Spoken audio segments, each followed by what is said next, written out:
Dear student, before discussing about the apparent value of dip, let us recapitulate the angle of inclination concept. Okay, we know that this is the horizontal component H, this is the vertical component B, and this is the net magnetic field BE in which our magnetic needle was pointing. Okay, and this angle was known as angle of inclination I, and accordingly we can write this BE is given by root of h square plus v square by using the parallelogram law of vector addition, and tangent of I is given by v by h, perpendicular upon base.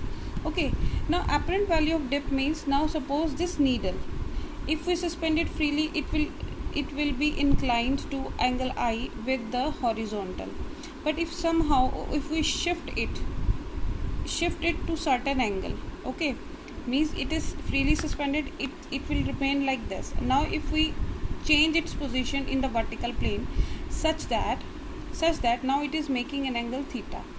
Okay, so if I suppose now I will draw it again.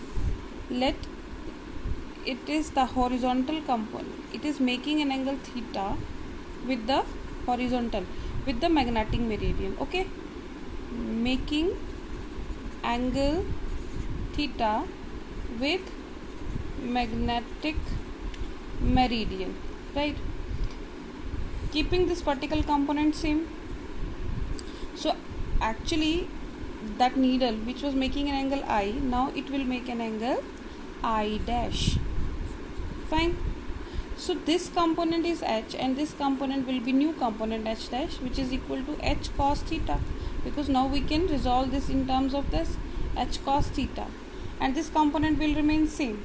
Okay, so we can write that horizontal component for new angle of inclination will be h dash is equal to h cos theta, and vertical component v dash is same, and tangent of I dash will be equal to v dash by h dash.